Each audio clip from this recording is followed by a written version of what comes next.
23 ayat 6 sampai 12. Kita akan baca bergantian. Saya akan baca ayat yang genap,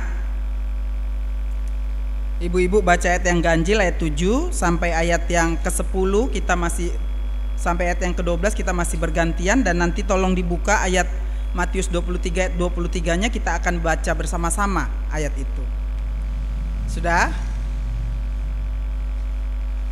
Maleakhi 3 ayat 6 sampai 12, Matius 23 ayat 23. Firman Tuhan demikian, saya baca Maleakhi 3 ayat 6 dari judul perikop Pembayaran persembahan persepuluhan menyenangkan hati Allah.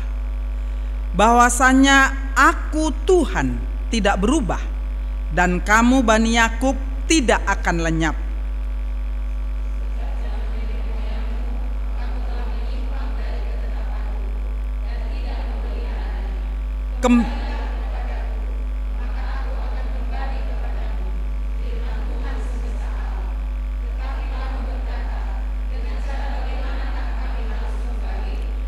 Bolehkah manusia menipu Allah?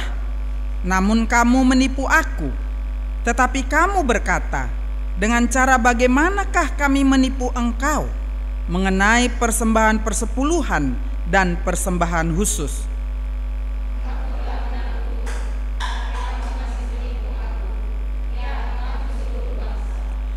Bawalah seluruh persembahan persepuluhan itu ke dalam rumah perbendaharaan, supaya ada persediaan makanan di rumahku. Dan ujilah aku, firman Tuhan semesta alam, apakah aku tidak membukakan bagimu tingkap-tingkap langit dan mencurahkan berkat kepadamu sampai berkelimpahan?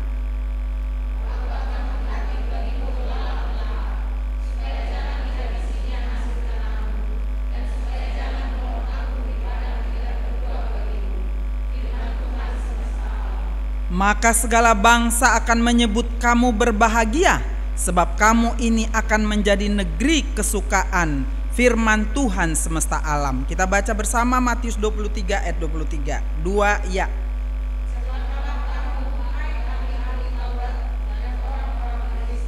Hai kamu orang-orang munafik, sebab persepuluhan dari selasih, adas manis, dan jintan kamu bayar.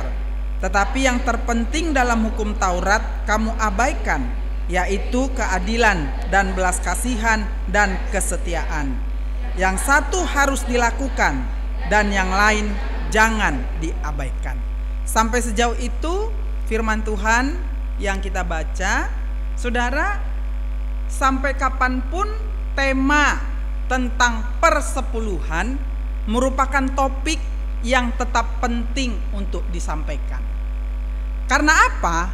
Karena banyak sampai sekarang pun masih mempertanyakan, apakah Alkitab kita ini mengharuskan orang percaya memberikan persepuluhan atau 10% dari pendapatan sesuai dengan hukum Taurat yang dilakukan oleh bangsa Israel.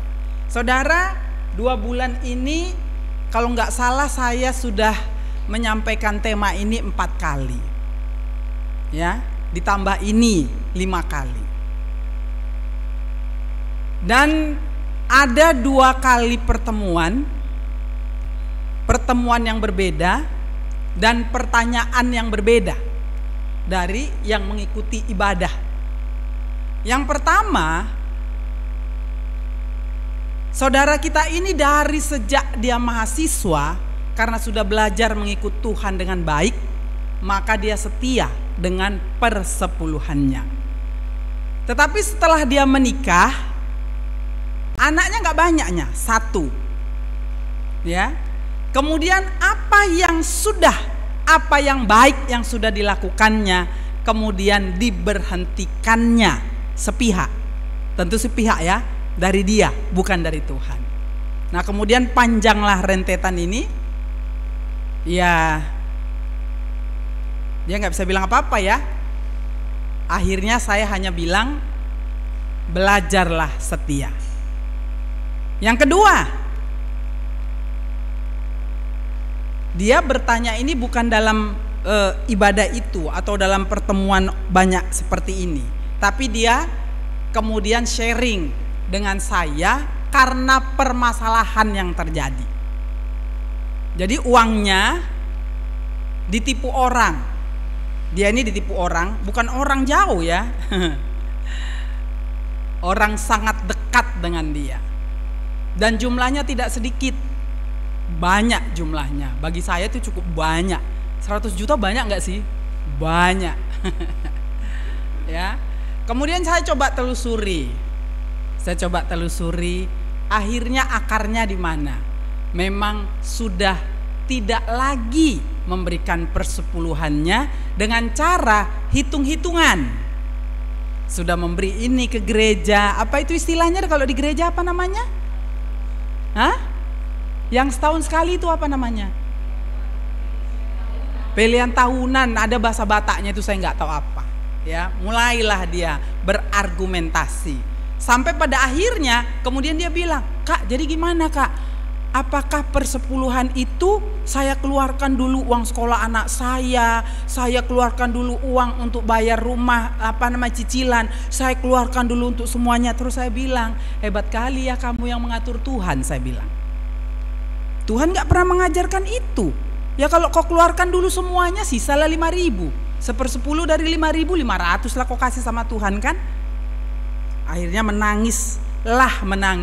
Uangnya gak tentu arah, 100 juta loh zaman sekarang. Ya baiklah, persepuluhan sudah dikenal sejak zaman Abraham. Jadi bukan hanya dikenal sekarang ini, atau kita sekarang yang mengadakan atau memunculkan istilah persepuluhan itu, no. Atau istilah persepuluhan itu kita yang buat-buat. Alkitab tidak pernah mengajarkan, tidak ada itu seperti itu.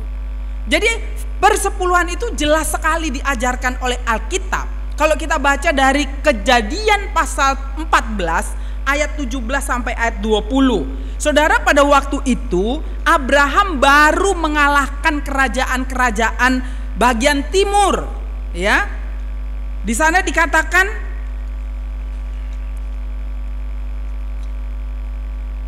Kejadian pasal 14, di sana dikatakan demikian, saya nggak baca semua. Setelah Abraham kembali dari mengalahkan Kedor Laomer, pasal 11-nya itu bagian timur, dan para raja yang bersama-sama dengan dia, maka keluarlah Raja Sodom menyongsong dia ke lembah Sahwi, yakni lembah raja. Melkisedek Raja Salem membawa roti dan anggur. Ia seorang imam Allah yang maha tinggi. Lalu ia memberkati Abram, katanya, "Diberkatilah kiranya Abram oleh Allah yang maha tinggi, pencipta langit dan bumi, dan terpujilah Allah yang maha tinggi yang telah menyerahkan musuhmu ke tanganmu." Lalu Abram memberikan kepadanya 1/10 dari semuanya. 1/10 dari semuanya ya, bukan 1/10 setelah dikurang-kurangi ya. Kemudian persepuluhan juga dibicarakan dalam Kejadian 28 ayat 20 sampai ayat 22. Pada waktu itu Yakub itu sudah diberkati oleh ayahnya. Siapa ayahnya? Ishak. Karena apa? Karena dia sudah merebut bagian dari Esau. Dia menipu abangnya hanya dengan 1 mangkok kacang merah. Akhirnya Esau marah karena yang diberkati adiknya, bukan dia. Akhirnya larilah Yakub ini dari Berseba dan pergi ke Haran. Nah, dalam pelarian itu kemudian muncullah ayat 28. Dikatakan demikian, pasal 28. Lalu bernajarlah Yakub, "Jika Allah akan menyertai dan melindungi aku di jalan yang kutempuh." Artinya dari perjalanan Berseba dan ke Haran itu, jika Allah menyertai dan melindungi aku di jalan, memberikan ketumpuh ini, memberikan kepadaku roti untuk dimakan dan pakaian untuk dipakai. Artinya semuanya lah dicukupkan oleh Tuhan dalam perjalanan ini, sehingga aku selamat kembali ke rumah ayahku. Setelah dia sampai ke Haran, kemudian nanti balik lagi dia ke rumah bapaknya. Saudara, apa yang dikatakannya? "Maka Tuhan akan menjadi Allahku, dan batu yang kudirikan sebagai tugu ini akan menjadi rumah Allah. Dari segala sesuatu yang kau berikan kepadaku akan selalu kupersembahkan 1/10 kepadamu. Dari segala sesuatu yang kau berikan kepadaku." Nggak dikurangi dulu biaya hidup, nggak dikurangi dulu bayar listrik, nggak dikurangi dulu bayar air, nggak ada di sini gitu ya. Tapi dari segala sesuatu yang kau berikan kepadaku akan selalu kupersembahkan 1/10. Saudara yang dikasih oleh Tuhan, kalau kita perhatikan dalam perjanjian lama, Tuhan memberikan begitu banyak perintah secara terperinci. Kepada siapa? Kepada orang Israel. Untuk apa? Untuk melakukan kewajibannya terhadap Tuhan dan terhadap sesama. Kalau misalnya kita perhatikan kitab Imamat, ada banyak sekali di situ kewajiban-kewajiban yang harus dilakukan oleh bangsa Israel ketika mereka mempersembahkan korban bakaran, korban sajian, korban keselamatan, korban penghapus dosa, korban penebus salah. Binatang yang dipersembahkan harus seperti ini, harus seperti ini, harus seperti ini. Tentang berpuasa, banyak sekali kewajiban bangsa Israel. Kalau kewajiban-kewajiban itu diharuskan untuk kita lakukan sekarang ini, saya yakin seyakin-yakinnya kita tidak akan pernah bisa mampu melakukannya. Tapi saudara yang dikasih oleh Tuhan, salah satu kewajiban, perintah yang diperintahkan Tuhan kepada bangsa Israel itu tentang apa? Tentang persembahan persepuluhan. Dan tentang persembahan persepuluhan itu tidak hanya dilakukan oleh bangsa Israel pada masanya, tetapi juga kepada orang-orang percaya pada zaman ini. Nanti kita lihat, kita tadi sudah baca dalam Matius pasal 23 ayat 23. Saudara, apa yang mau kita katakan, apa yang mau kita pahami, bahwa landasan awal persembahan ini adalah saat bangsa Israel, kalau kita perhatikan ketika mereka memasuki tanah perjanjian. Bangsa Israel berapa suku? Ada 12 suku. Tetapi yang akan menerima pembagian tanah milik pusaka itu cuman 11 suku. Karena apa? Satu suku, suku Lewi, itu dihususkan oleh Tuhan untuk melayani Tuhan di Bait Allah. Jadi dari 12 suku yang ada, 11 sukulah yang diharuskan memberikan persepuluhan. Nah, persepuluhan dari 11 suku ini diberikan kepada suku Lewi.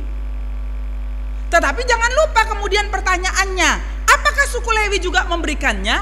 Dari apa yang diterima oleh suku Lewi dari persepuluhan 11 suku tadi, maka suku Lewi pun memberikan persepuluhannya.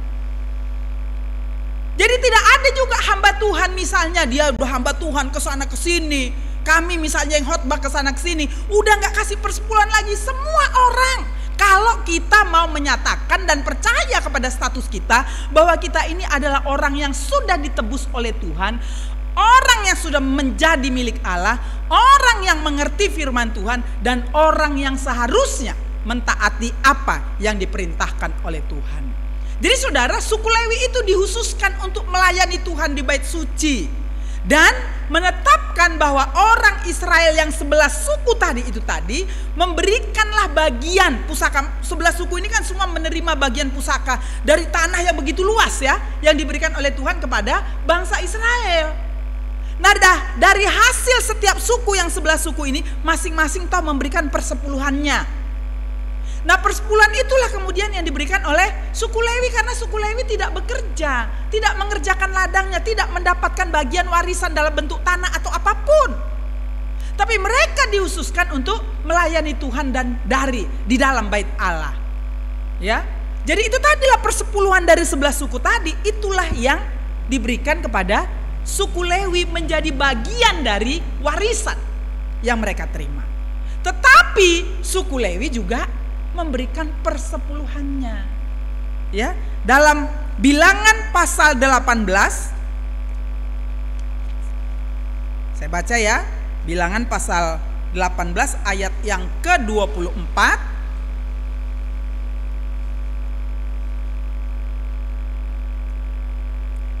Firman Tuhan menyatakan demikian.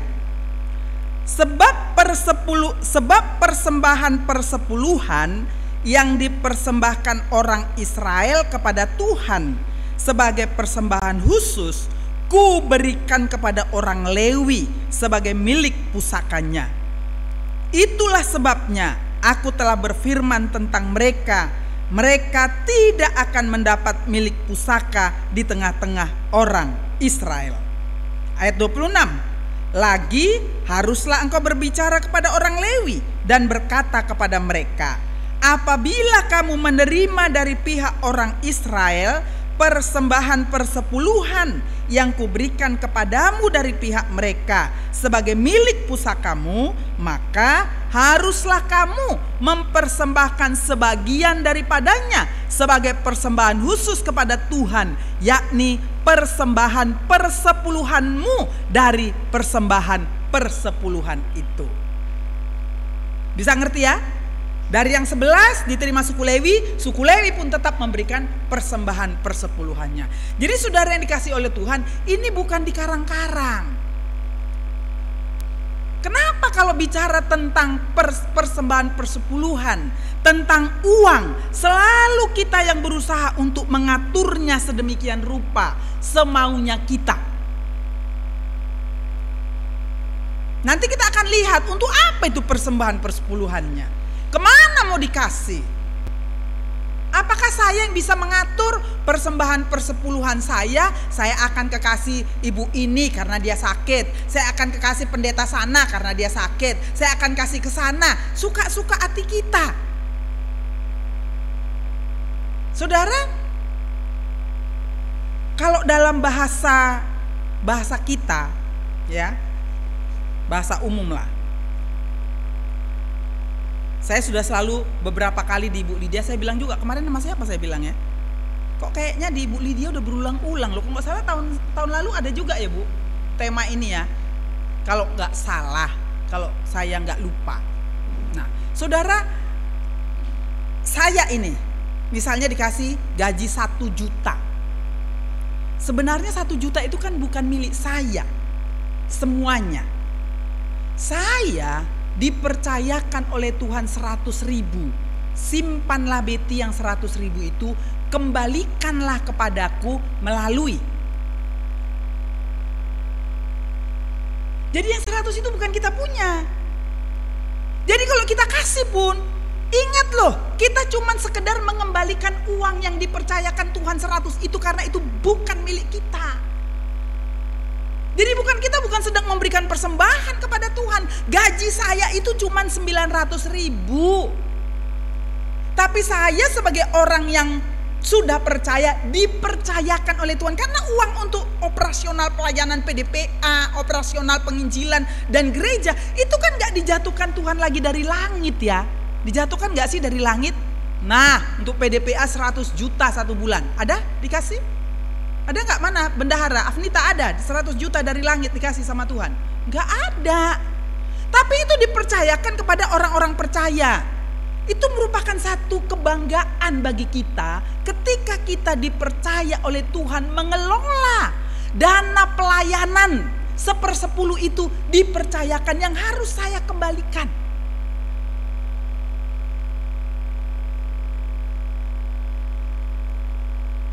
Jadi jangan kita pikir kalau kita dapat 50.000 1 bulan itu semuanya punya kita. No. Ya. Jangan berani mengartikan sendiri, ada firman Tuhan yang menerangi hati kita, pikiran kita, untuk kita bisa mengerti. Masih ingat gak Sakeus? Masih ingat gak Sakeus? Siapa dia? Kepala pemungut cukai yang luar biasa. Sebagai kepala pemungut cukai, ketika mereka mengambil cukai atau pajak misalnya ke rumah saya, pemerintah Roma itu misalnya mengharuskan 500.000 pajaknya dari Ibu Betty Sianipar yang harus diambil. Nah mereka sebagai pemungut cukai, apalagi dia kepala kantor pemungut cukai, mereka itu dikasih kebebasan untuk, tapi ada ada standar tingginya ya. Misalnya kamu boleh bebas ngambil 700.000, tapi lewat dari situ nggak boleh. Nah yang 500 itu diserahkan kepada pemerintahan Romawi, yang 200 untuk dia. Dikasih kebebasan itu. Dan berapa banyak yang harus diambil atau ditarik pajaknya, dan dia mengambil keuntungan untuk pribadi dan kelompoknya. Saudara, ketika dia bertemu dengan Yesus, apa yang terjadi? Sebagian dari apa yang kupunya itu akan kuberikan persembahan kepada orang-orang miskin. Dan kalau ada yang kuambil dari si Betty 200.000, akan kukembalikan 4 kali lipat. Kalau ada yang kuambil dari dia, kukembalikan. Saya belajar banyak ya dari si orang pendek ini ya. Dia bertobatnya luar biasa loh. Kita ini seringkali kalau bertobat, kantong ini susah kali bertobat. Yang miliknya Tuhan pun seakan-akan milik kita sendiri. Susah kali bertobat kantong ini. Kita kita pegang gitu.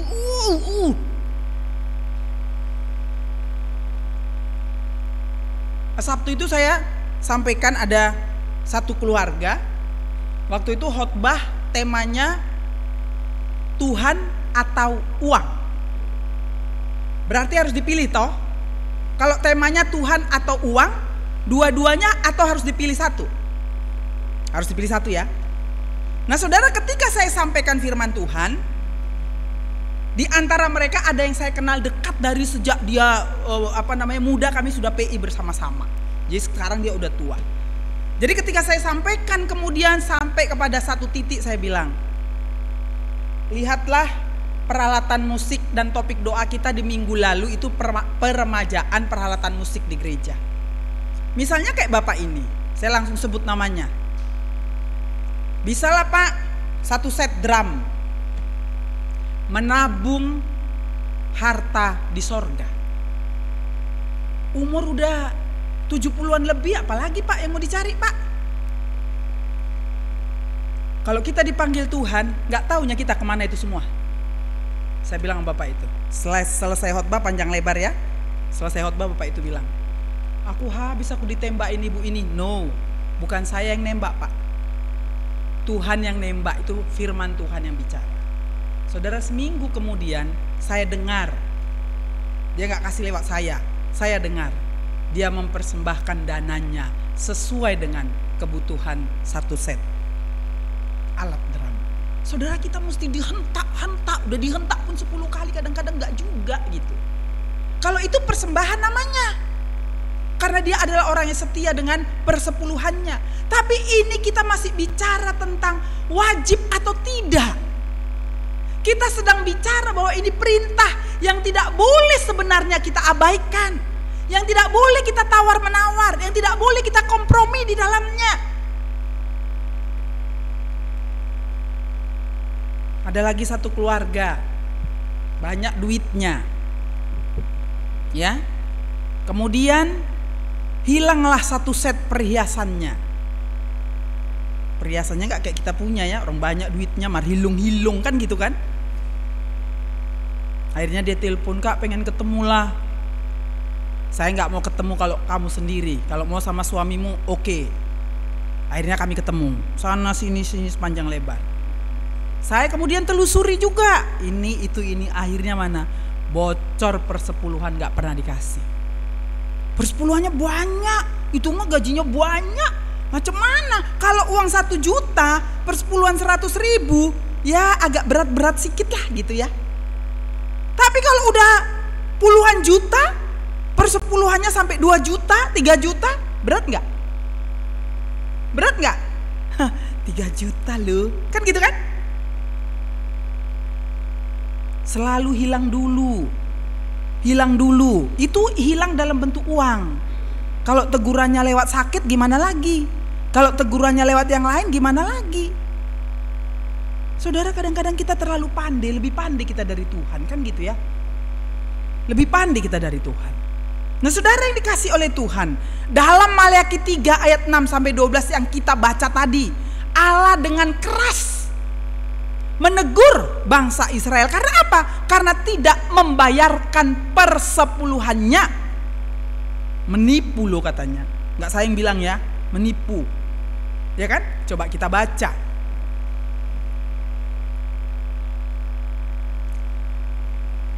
Ayat 7, sejak zaman nenek moyangmu kamu telah menyimpang dari ketetapanku dan tidak memeliharanya. Kembalilah kepadaku, maka aku akan kembali kepadamu, firman Tuhan semesta alam. Tetapi kamu berkata, dengan cara bagaimanakah kami harus kembali? Ayat 8, bolehkah manusia menipu Allah? Namun kamu menipu aku. Tetapi kamu berkata, dengan cara bagaimanakah kami menipu engkau? Mengenai persembahan persepuluhan dan persembahan khusus. Ayat 9, kamu telah kena kutuk, tetapi kamu masih menipu aku. Sudah kena kutuk loh. Saudara, ini Maleakhi ini coba nanti baca deh dari mulai pasal 1 ya. Ketika mereka memberikan persembahan untuk korban bakaran, korban sajian, itu pun mereka sudah mulai menyimpang, tidak taat.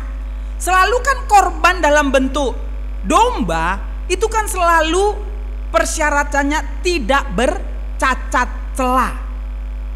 Coba saya baca ya, Maleakhi pasal 1 ayat 6. Nanti saya berhenti mungkin di ayat 8. Demikian firman Tuhan, Maleakhi pasal 1 ayat 6.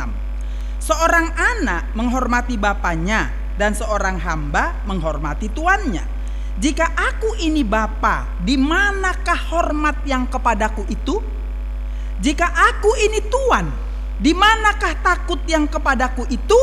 Firman Tuhan semesta alam kepada kamu, hai para imam yang menghina namaku. Tetapi kamu berkata, dengan cara bagaimanakah kami menghina namamu? Ayat 7, kamu membawa roti cemar ke atas mezbahku, tetapi berkata, dengan cara bagaimanakah kami mencemarkannya? Dengan cara menyangka meja Tuhan boleh dihinakan. Ayat 8, apabila kamu membawa seekor binatang buta untuk dipersembahkan, tidakkah itu jahat? Apabila kamu membawa binatang yang timpang dan sakit, tidakkah itu jahat? Cobalah menyampaikan kepada bupatimu. Maksudnya, cobalah kasih binatang yang timpang, binatang yang buta itu kepada bupatimu. Apakah ia berkenan kepadamu? Apalagi menyambut engkau dengan baik? Kalau kepada pemimpin-pemimpin dunia ini, ketakutan kita luar biasa, penyambutan kita luar biasa, kepatuhan kita luar biasa. Tapi kepada Allah yang memberikan kita hidup, kepada Allah yang sudah menyatakan kasih-Nya, membuktikan dengan sempurna dengan memberikan anaknya yang tunggal, kenapa sih kita selalu berargumentasi, kompromi?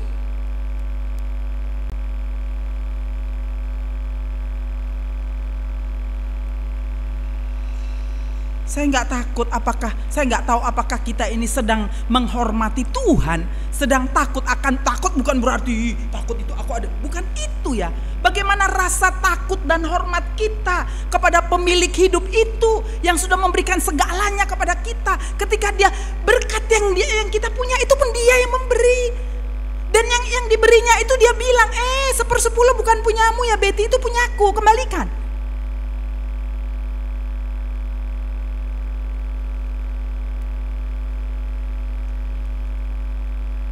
Saya selalu saksikan dari sejak saya PNS, gaji saya 27.000 tahun 81 itu.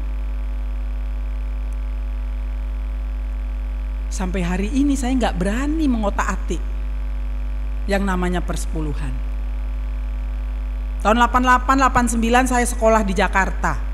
Dulu belum ada kirim gaji pakai online gitu ya, nggak ada itu, masih pakai kantor pos. Jadi pihak kantor sini yang mengirim gaji saya ke Jakarta, karena saya tugas belajar 1 tahun di Jakarta. Jadi gaji di sini dikirimkan ke Jakarta. Langsung itu setelah amplop dibuka langsung saya ambil, saya masukkan ke dalam 1 amplop. Setahun saya pulang, yang setahun itu saya bawa ke sini. Itu bukan punya saya. Saya takut, saya nggak berani. Saya selalu berpikirnya gini ya, kalau firman Tuhan ini sebenarnya ayolah, tulus aja gitu. Kalau Tuhan bilang begini, ayo ikut aja. Gak usah pakai kompromi-kompromi. Kalau gini gimana Kak? Kalau gitu ya udahlah, firman Tuhan ini katakan firman Tuhan sebegini, ya udah kasih aja. Memang bukan milik kita kok. Kalau Tuhan janji, masa si Tuhan tukang bohong? Kalau dijanjikan katanya supaya ada persediaan makanan di rumahku dan ujilah aku, maka Tuhan akan membukakan tingkap-tingkap. Kan tidak hanya dalam bentuk uang. Apa Tuhan bukakan tingkap-tingkap langit itu hanya dalam bentuk uang? Apa yang paling mahal juga sekarang? Kesehatan. Sampai berapa lama pun kita di rumah sakit itu, BPJS saja ada harinya ya. Saya belum pernah, katanya 5 hari harus pulang gitu ya. Hah? Jadi sampai saya bilang, jadi kalau pasiennya masih ihi, suruh pulang? Oh enggak katanya.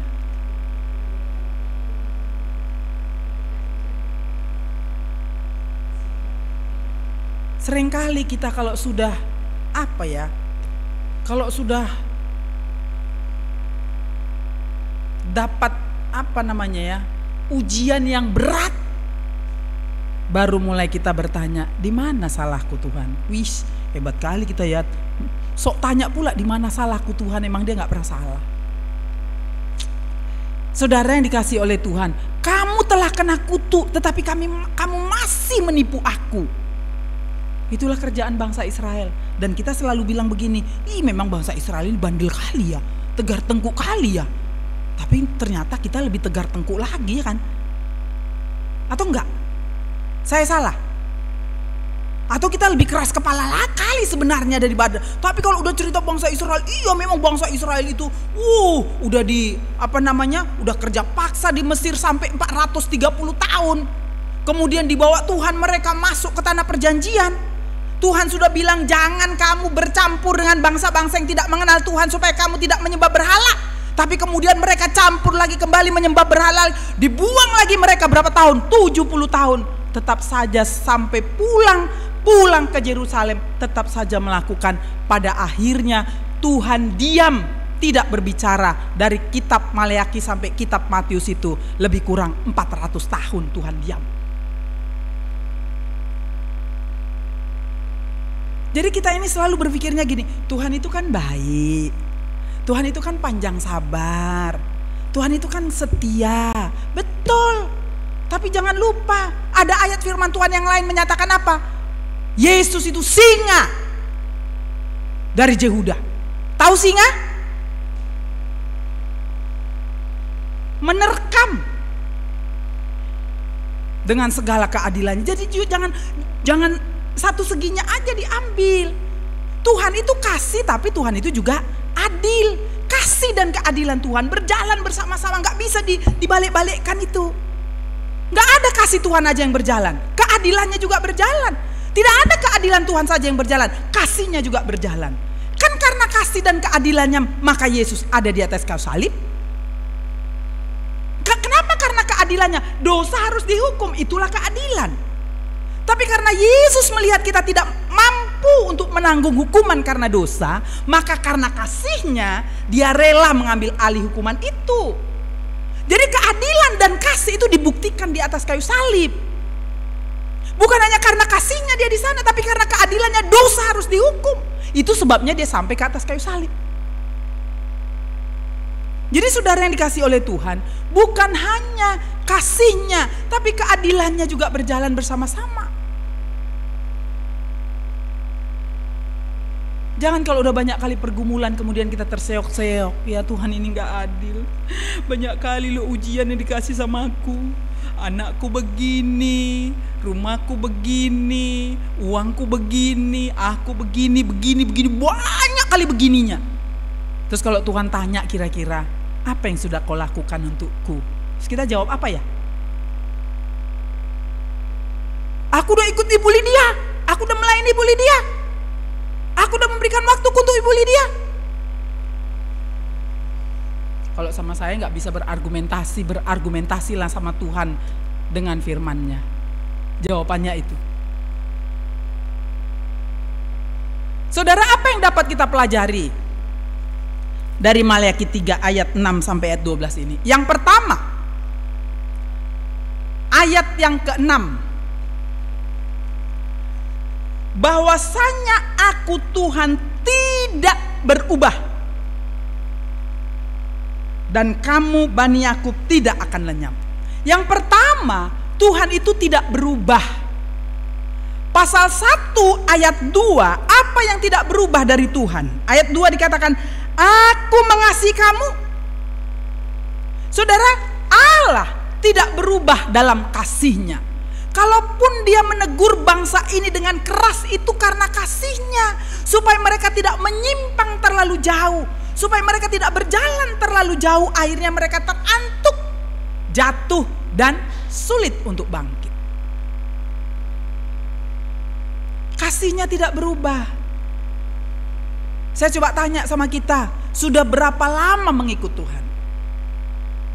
Sudah berapa banyak menyakiti hati Tuhan dan tidak mentaati Tuhan? Kenapa kita masih bisa ada di sini? Kenapa kita masih bisa menikmati persekutuan bersama dengan orang-orang percaya? Kenapa kita masih bisa memuji Tuhan? Kenapa kita masih bisa melayani? Kenapa kita masih bisa menyekolahkan anak-anak? Kenapa kita masih bisa melakukan banyak hal? Bukankah itu karena kasihnya bagi kita? Kasihnya tidak berubah. Tetapi di dalam perjalanan mengasihi kita itu tentu keadilannya juga berjalan bersama-sama.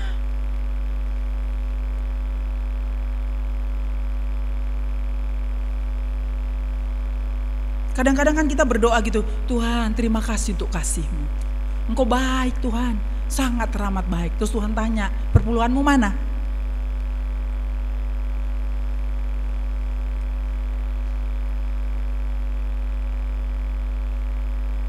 Kan kita firman Tuhan kan katakan 1/10.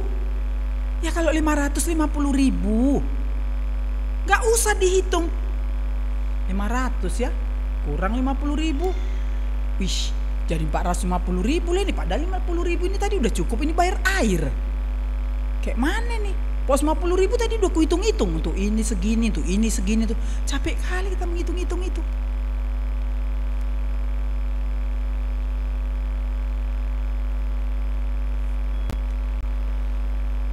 Apa yang tidak berubah dari Tuhan? Ayat 5 pasal 3 dikatakan, aku akan mendekati kamu untuk menghakimi dan akan segera menjadi saksi. Dan selanjutnya, saudara, Allah tidak berubah dalam keadilannya. Dia pasti akan tetap adil. Pendidikan, teguran, ujian, itu kan bagian dari apa yang Tuhan rancangkan, Tuhan kehendaki dari kita, supaya kita dalam proses menjalani pembenaran untuk bisa menjadi semakin serupa dengan Kristus. Itu kan terus akan berlanjut sampai kemudian Yesus datang kedua kali.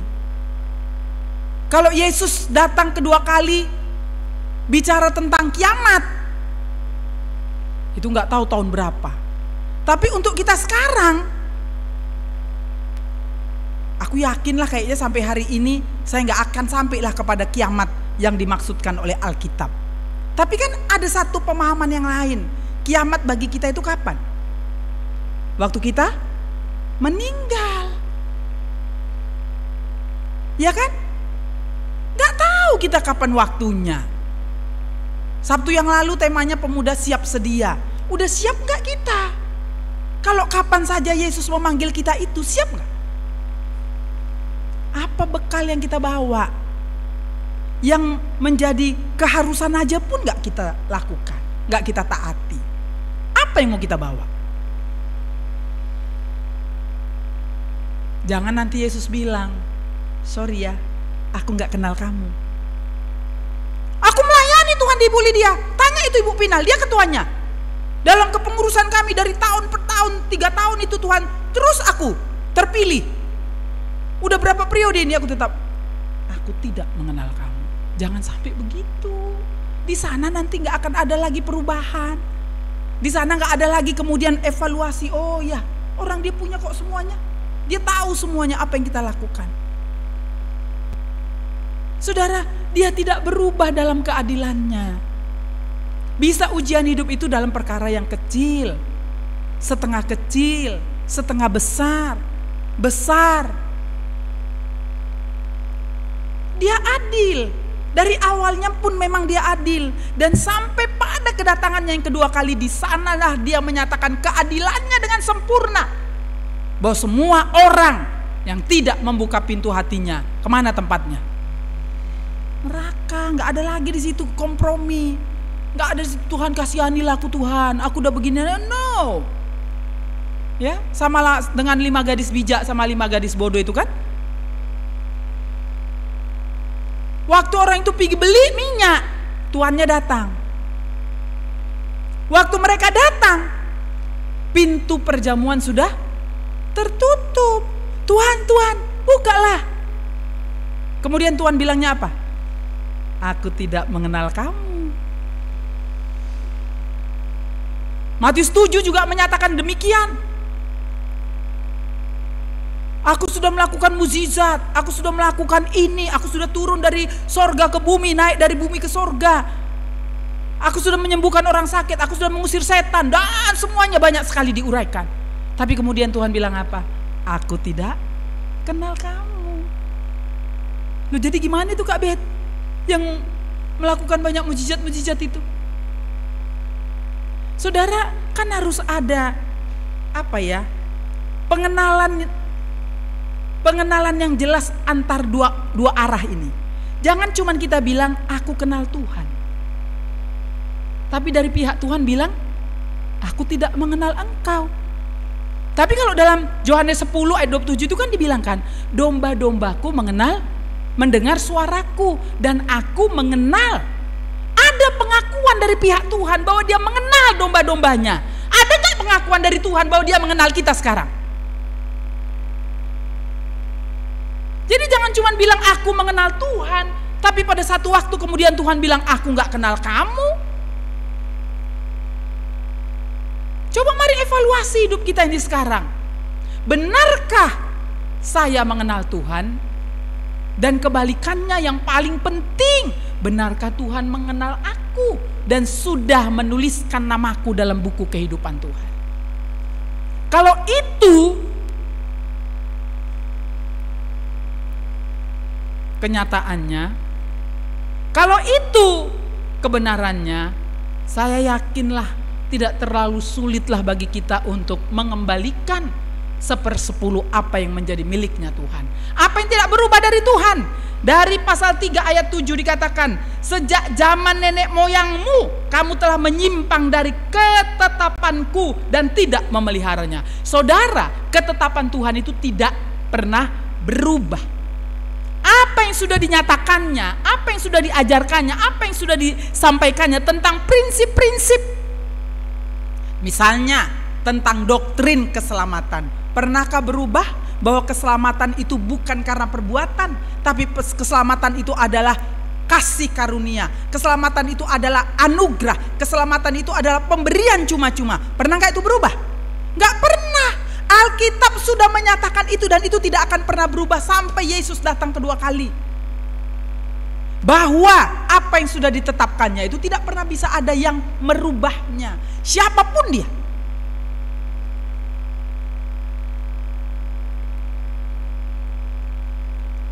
Yang kedua, apa yang dapat kita pelajari? Ayat 7 sampai ayat 9. Dikatakan tadi ayat 7 sudah kita baca, ayat 8 kita ulangi. Bolehkah manusia menipu Allah, namun kamu menipu aku? Tetapi kamu berkata dengan cara bagaimanakah kami menipu engkau mengenai persembahan persepuluhan dan persembahan khusus? Kamu telah kena kutuk, tetapi kamu masih menipu aku, ya kamu seluruh bangsa. Yang kedua, kembali pada Tuhan dan firman-Nya. Gak ada jalan lain. Kembali kepada Tuhan dan firman-Nya. Kenapa harus kembali? Karena sudah menyimpang dari ketetapannya. Penyimpangan apa yang dilakukan ketika mereka tidak membayar persepuluhannya? Jadi kembalilah, artinya bertobatlah. Kembalikanlah apa yang menjadi miliknya Tuhan.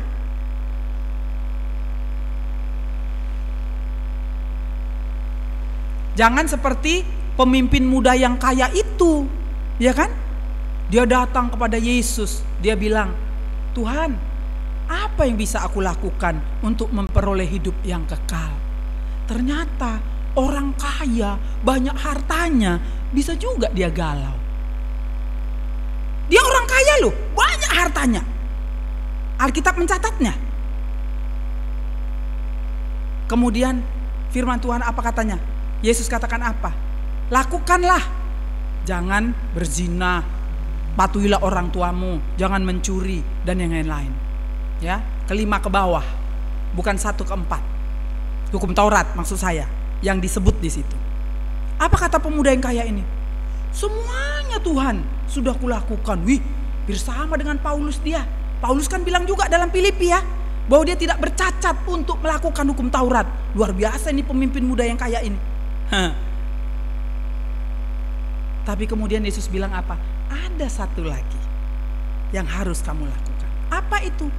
Juallah semua milikmu, bagikanlah itu kepada orang-orang miskin.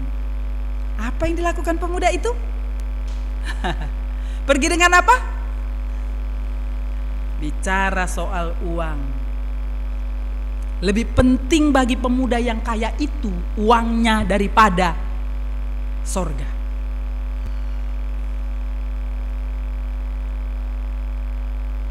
Padahal dia sudah galau. Dia dari situ kita lihat sudah meyakini bahwa perbuatan baiknya tidak bisa menyelamatkan dia. Perbuatan baiknya tidak bisa membawa dia kepada surga. Perbuatan baiknya tidak bisa menyelamatkan dia. Kalau dia meyakini bahwa perbuatan baiknya 10 hukum Taurat sudah dilakukannya, ngapain dia datang kepada Yesus? Dan penuh dengan kegalauan, Tuhan, apa yang bisa aku perbuat untuk aku beroleh hidup yang kekal? Tapi itulah yang dilakukannya. Dia sangat galau, bingung, hidup dalam ketidakpastian meskipun hartanya banyak, sangat kaya Alkitab melukiskannya.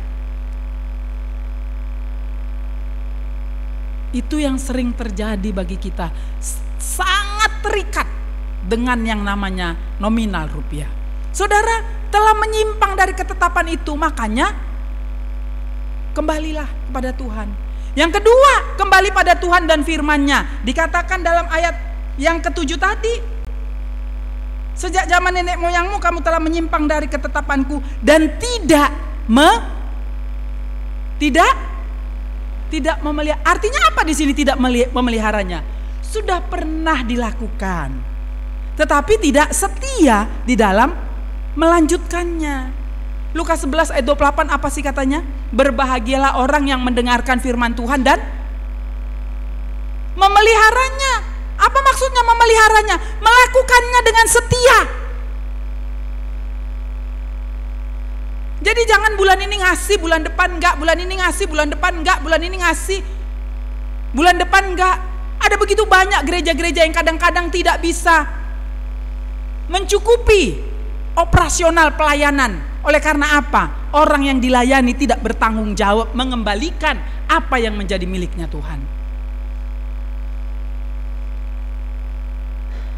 Saudara harus dipelihara. Jangan karena hari ini dengar, kemudian bulan ini bulan 10, ini baru tanggal berapa ini?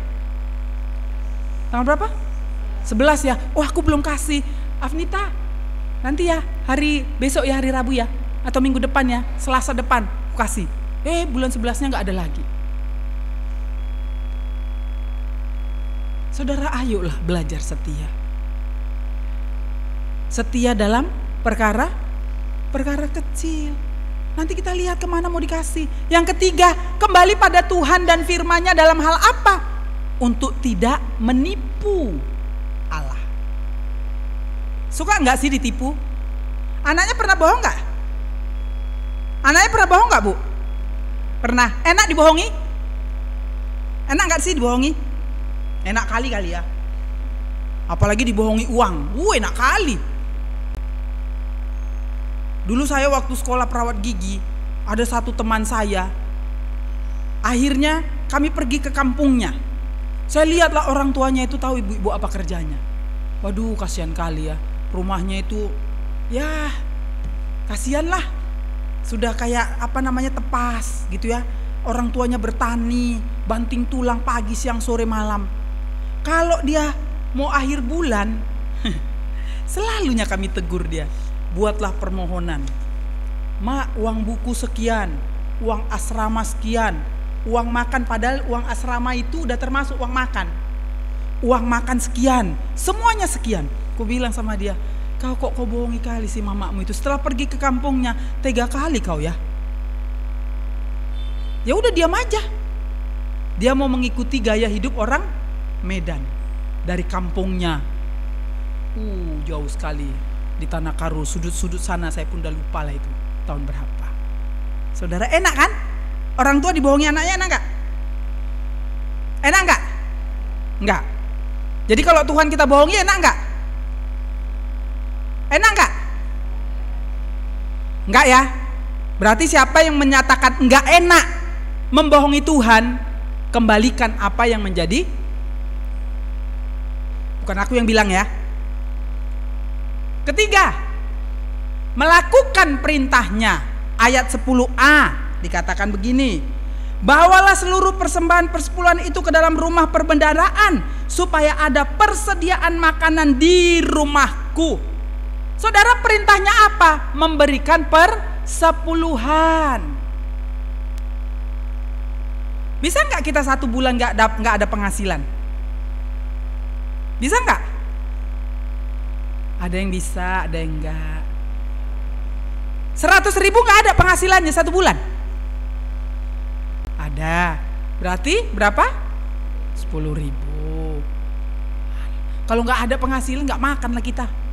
Ya kan, ini masih cantik-cantiknya aku tengok, pakai lipstik, bajunya cantik, rapi, pasti ada penghasilannya. Nggak mungkin nggak ada penghasilannya. Yakin ya ada ya penghasilannya ya? Berikanlah apa yang menjadi miliknya Tuhan. Kemudian dikatakan apa?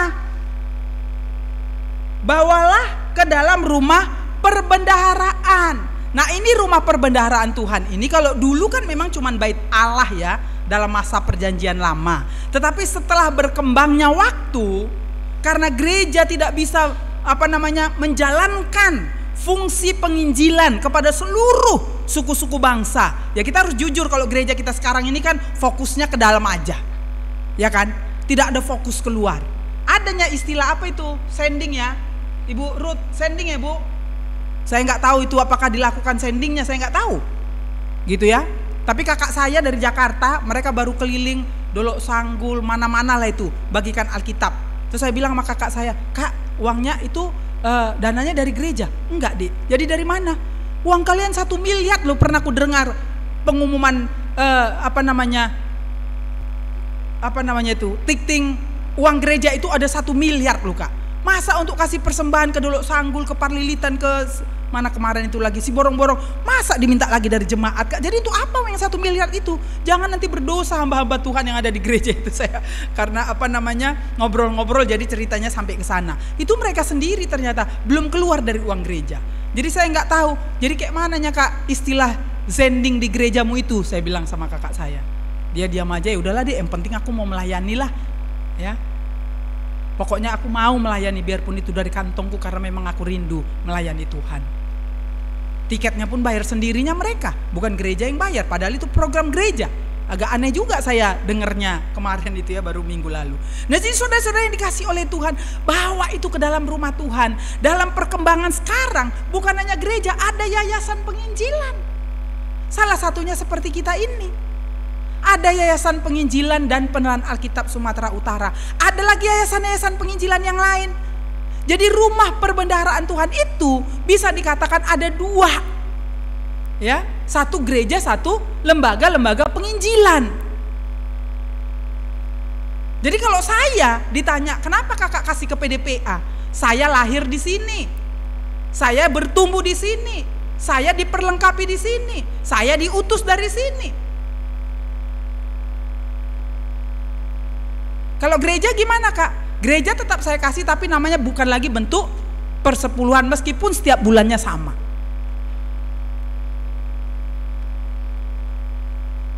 Saudara yang dikasih, bawalah ke rumah Tuhan.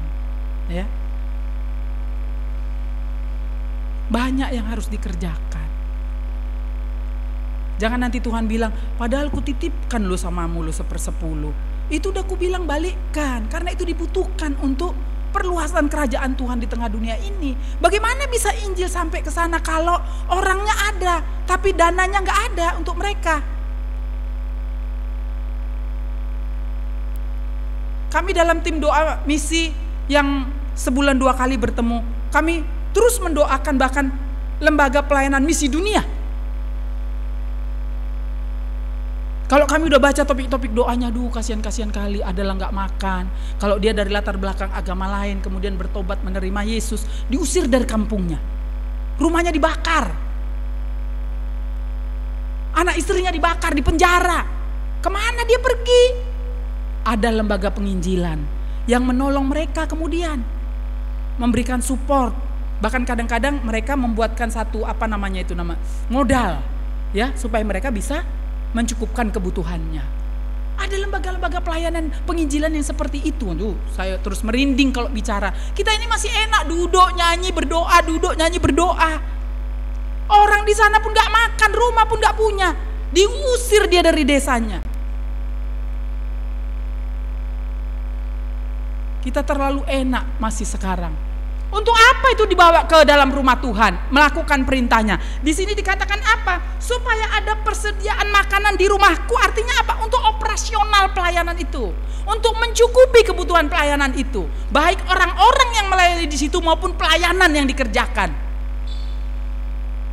Coba ibu-ibunya tanya dulu sama pelayan Ibu Lydia ini, Bu, uang kita cukup Bu untuk operasional pelayanan ini Bu? Berapa Bu dikasih sama hamba Tuhan yang khotbah Bu? Berapa isinya Bu? Coba tanya dulu sekali-sekali. Kadang-kadang sedih juga sama hamba-hamba Tuhan yang berkhotbah, ya kan? Udah jauh dia, udah capek dia, kadang-kadang tengkuknya ini pun udah tegang mempersiapkan, gak bisa sehari, 2 hari, 3 hari. Kadang-kadang sedih juga kita orang-orang percaya ini. Coba kalian lihat agama sebelah, saudara tiri kita. Kalau dia udah habib, kalau dia udah ustadz, rumah lahannya 2000 meter, rumahnya besar sekali, kayanya luar biasa, sekali khotbah 25 juta, sekali khotbah 10 juta, sekali khotbah paling mungkin gak pernah pun 5 juta. Itulah mereka. Kadang-kadang sedih juga nyawa melihat kita ini kurang peduli dengan kehidupan hamba-hamba Tuhan. Ada hamba Tuhan sampai tua pun dia gak punya rumah, makan pun susah. Untuk operasional pelayanan. Yang keempat, dampak dari akibat ketaatan. Saudara dikatakan tadi, ujilah aku firman Tuhan semesta alam, apakah aku tidak membukakan bagimu tingkap-tingkap langit dan mencurahkan berkat kepadamu sampai berkelimpahan.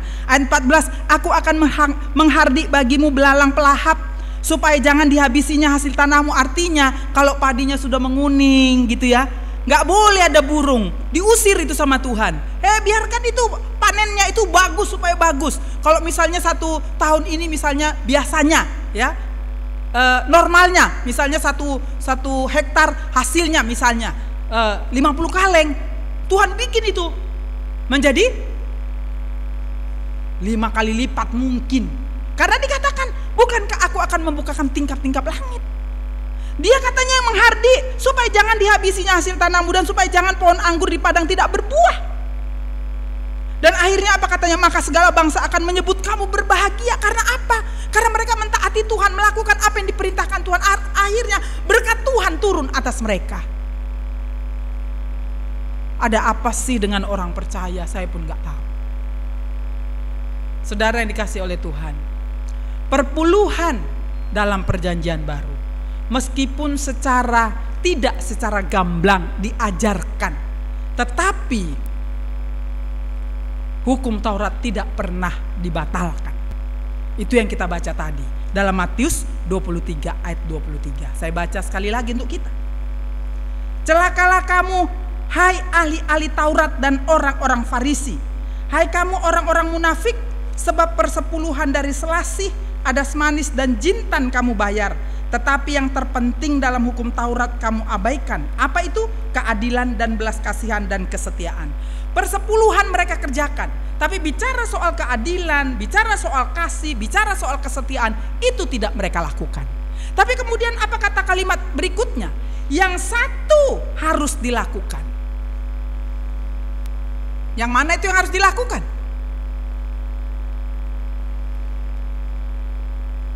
Sama saja.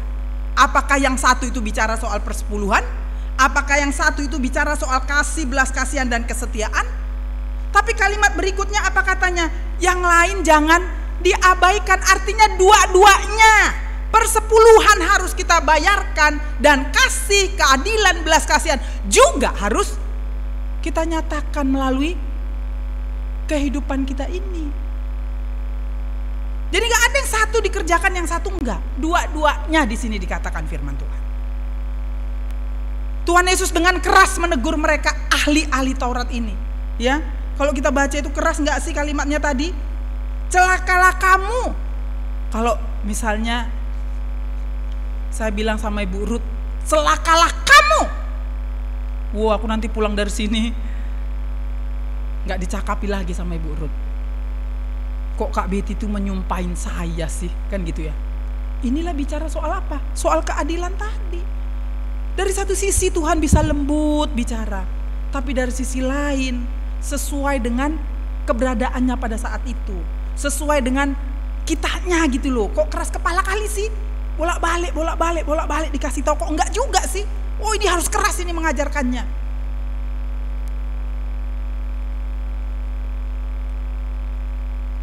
Membayar perpuluhan tapi tidak mengasihi, itu juga salah. Ya, perpuluhan harus dibayarkan, mengasihi, belas kasihan, keadilan itu juga harus tetap dilaksanakan. Saudara yang terakhir, kita baca yuk Matius pasal 22 ayat yang saya lihat dulu ayatnya ya, satu ayat cukup atau dua ayat. Matius pasal 22 ayat yang ke 20 sampai ayat 21. Sebelah kiri saya baca ayat 20, sebelah kanan saya baca ayat 22. Sudah dapat semuanya? Ayat 20 sebelah kiri 1, 2 ya.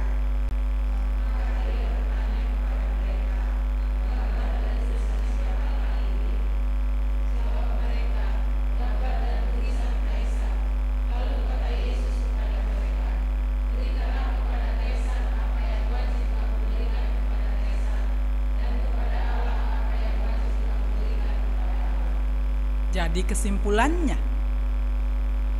wajibkah memberikan persepuluhan? Wajibkah memberikan persepuluhan? Masih kurang kuat. Wajibkah memberikan persepuluhan? Wajib. Saya tanya ya, yang jawab siapa? Yang jawab siapa tadi? Ibu-ibu ya, bukan saya ya. Saya cuma tanya tadi, tapi ibu-ibu yang jawab. Jadi ibu-ibu yang dikasih oleh Tuhan, ayo belajarlah.